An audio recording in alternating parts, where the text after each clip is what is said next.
Hello, my name is Michael Lambert, and today is a slightly special day for me because it's the third anniversary of when I first posted on YouTube.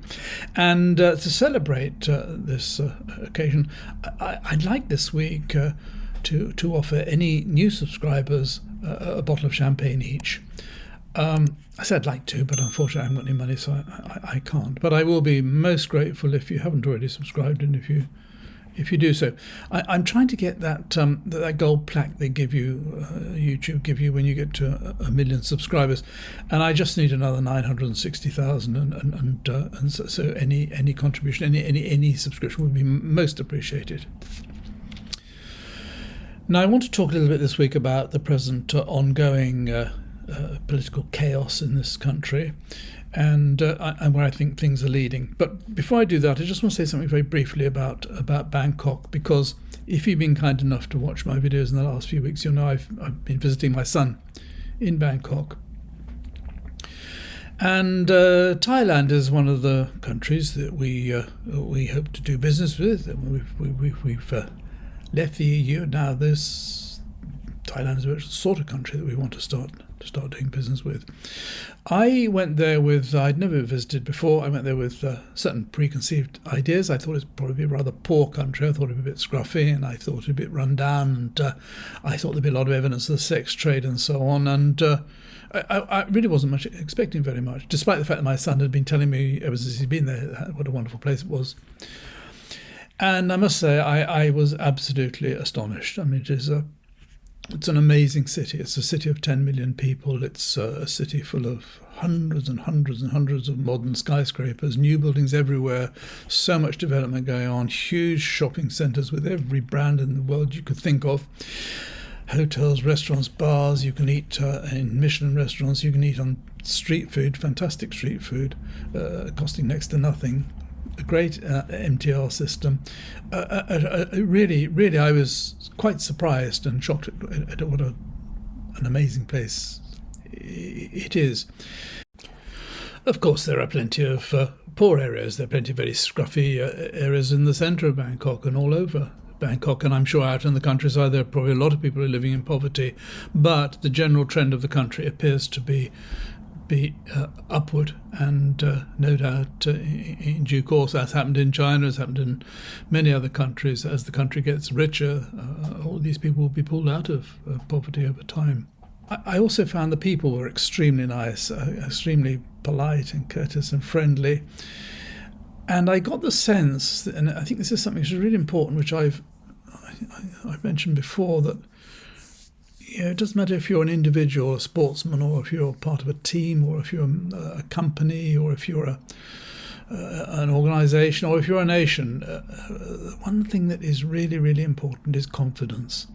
And I sensed in Bangkok this confidence, this feeling amongst people that things are going their way. And it's the exact opposite of what I feel in this country, where we all know that everything's bad and it's going to get worse, and there isn't really, really much hope for turning things around. And so I suppose there's just two things that did actually occur whilst I was in Bangkok, which were quite interesting. One was that I was shopping one day, and I visited a gift shop, and lo and behold, just to show how famous we're all getting, they were selling some sort of cloth bracelets, and I bought one, and this is one I bought in Bangkok, thousands of miles away on the other side of the earth. It's good, isn't it? And on another occasion, I got an Uber driver to take us somewhere, and I got in the car, and he asked where we were from, and I said we're from London.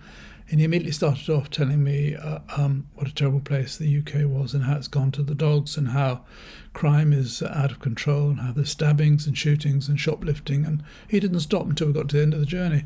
When I asked him, where did you get all this information from? He said, oh, it's what my other passengers tell me.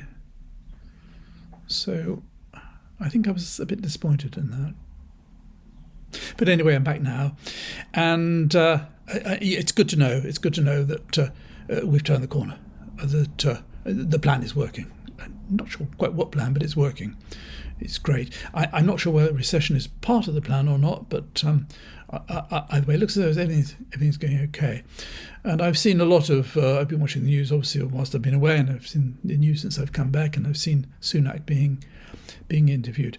I mean, he really is a pathetic little man. And when I say little, I'm not talking about his stature. I'm talking about he's a small-minded, petty, silly little fool. And this idea, this stupid, naive idea that if you just say we've turned the corner, everybody's going to believe you. After all the lies we've had for the last God knows how many years. And the plan is, what plan is he talking about? Absolute, utter rubbish. And when he's challenged on his pledges, whenever he says, well, all these pledges, I thought you were going to make the economy grow, he says, oh, no, the most important thing is get inflation down. The inflation has come down, we've all heard it, over and over and over again. Inflation has come down the last year from 11.1% to 4%. And that's because of him and his government. Haven't they done well? When it was 11.1%, nothing to do with them. Oh, no, there was world gas prices completely beyond their control. Everybody was suffering the same. But now it's down to 4%, more than most countries, more than the EU and America. But nonetheless, it's come down to entirely his achievement. He used to work for Goldman Sachs, and last week Goldman Sachs produced a report on the present state of the economy. And I'll read you what it said, and this is actually exactly what it said. Britain has significantly underperformed compared with the EU and the US since the vote to leave in 2016, with a sharp hit to its goods trades, weaker business investment, and its economy is 5% smaller than had it stayed in the EU. That's the firm he used to work for. And we know we're now in recession, or we were in the end of last year. But it's a technical recession. So it's not really a recession, it's a technical recession. Let me explain to you the difference, if you don't know, because I've done a bit of research on this, the difference between a recession and a technical recession, because they're completely different. A recession is when an economy experiences 2 consecutive quarters of negative growth. A technical recession is when an economy experiences 2 consecutive quarters of negative growth. So I hope that clears it up and you now understand the difference. And when you look at how badly we're doing, you look at how services are shrinking, production is shrinking, construction is shrinking, everything is getting worse and worse. And yet we're told all the time the plan is working. In 2015 we were the 4th biggest exporter in the world. In 2021, just 6 years later, we're 12th. But we're still the 7th in imports. So we're importing plenty, but we're just not exporting because we're just too weak. What have we got that other people... I thought this whilst I was in Bangkok. What have we got that we could sell them? We've put up this barrier, or volunteered to go behind this massive barrier, this block to trade with the EU, with France and Italy and Germany and Spain and all the European countries with whom we've traded for 40 years. We don't want to deal with them. We've got to finding new trade partners all over the world, as Badnock would tell you. And I thought in Thailand, what would we export there? Yeah, the first product that always comes up is whiskey, isn't it? Whiskey exports. They make their own whiskey there. They make their own cars there. I mean, what are we going to sell them? From scratch. We've got to go and find customers, build relationships, develop businesses. It takes years and years and years. And when you look at what is going on otherwise, as soon as I got back, I saw the headline about TUI moving to Frankfurt. Well, that's a big company, and we all know that Arm moved from the UK. They're listing from the UK Stock Exchange to New York a few months ago. Another huge loss to the economy, and more and more firms, because we're just getting weaker. We're getting less and less attractive place to do business and to be listed. Body shops in administration. You can't imagine how many shops and cafes and restaurants and bars on the brink. And I read an interesting thing the other day about Welsh mussel growers, producers. 2009, we sent 14,000 tons of mussels to Europe, presumably to France. Now, mussels are something which is obviously very time sensitive, and in those days, pre-Brexit, you could just stuck them on a lorry and driven to France. Now, of course, you've got all the paperwork, and people are not going to import mussels that have been in a warehouse for a couple of days doing paperwork.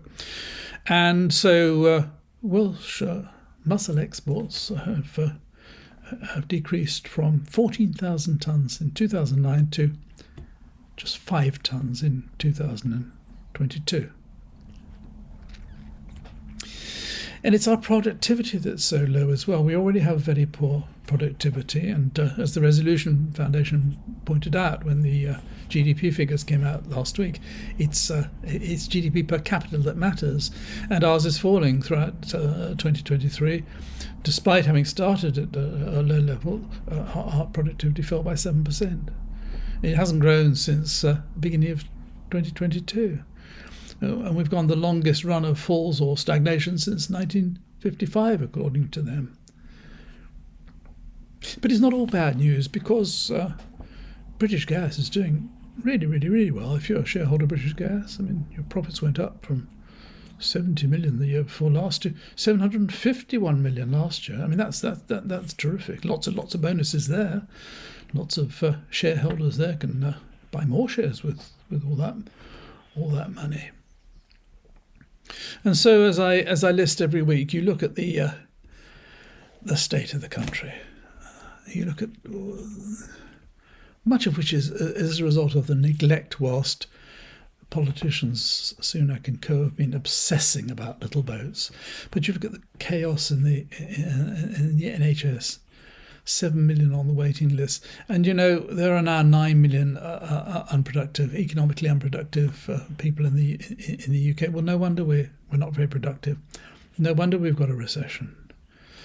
You look at how social care is in crisis. A lot had to do with the fact that a lot of people came before from the EU to work in social care. You look at the schools are falling down. You look at how so many people are living in poverty now, millions living in poverty, children not able to eat properly and going to school. And there was that article, wasn't there, about the children sitting in the classrooms in their overcoats.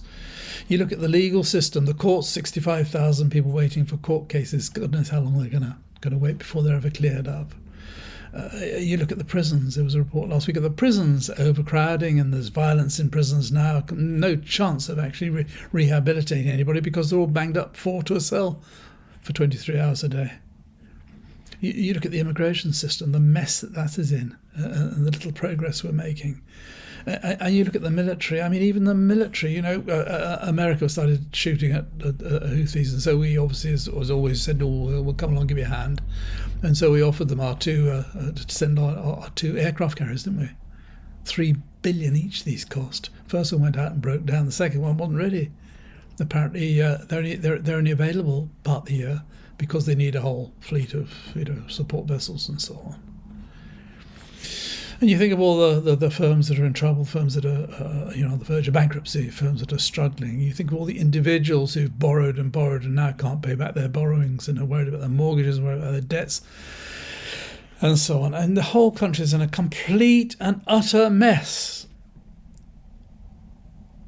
And yet,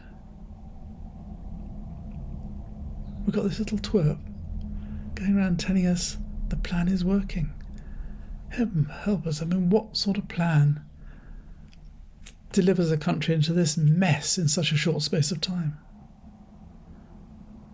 And the only thing you can say about it, of course, is it's nothing whatsoever to do with Brexit, to do with erecting massive trade barriers to your nearest neighbours.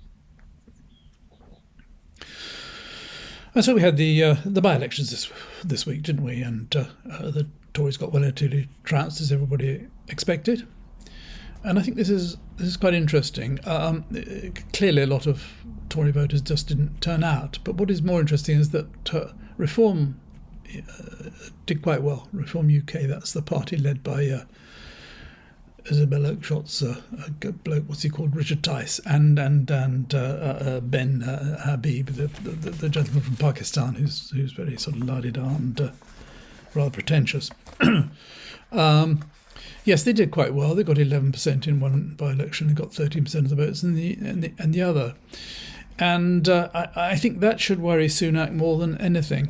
It seems to me that Sunak's not going to go. He's not going to call an early election. He's not going to stand down.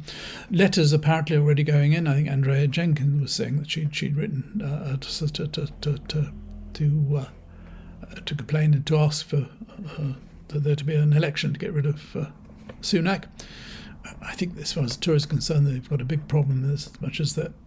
If he carries on, and things are just going to get worse and worse and worse, it's not going to improve. He's not going to come to his senses. The economy's not going to turn around. It's going to get more and more problems throughout the year. If they get rid of him, they look absolutely ridiculous. And really, what chance have they got of a new leader turning things around? Nil, really. So I think their big worry really should be reform, because it seems to me that there's every possibility that towards the end of the year that Farage could be reappointed as a leader of reform, and I think then millions of people who can't vote, who cannot possibly support the Tories, but at the same time who would not normally ever vote for Labour, would likely vote for reform, and who knows how well they might do. I think they would have the potential to actually destroy the Conservatives, depending upon how much more unpopular Sunak is by that time. And so I think they should be very, very, very, very worried. I think the game is up. I don't know why Starmer hangs around. Sunak hangs around, but he does. And we all have to suffer as a result of it. But there it is. Let's see what happens. There's another by-election coming up later this month in Rochdale. That's complicated with the Labour candidate being chucked out. So let's see. Anyway, that's what I think about it. If you watch this far, thank you very much indeed. If you haven't subscribed, I'm sorry I won't be able to send you a bottle of champagne, but I really would appreciate it if you would subscribe. And so thank you for watching, and until next time, bye for now.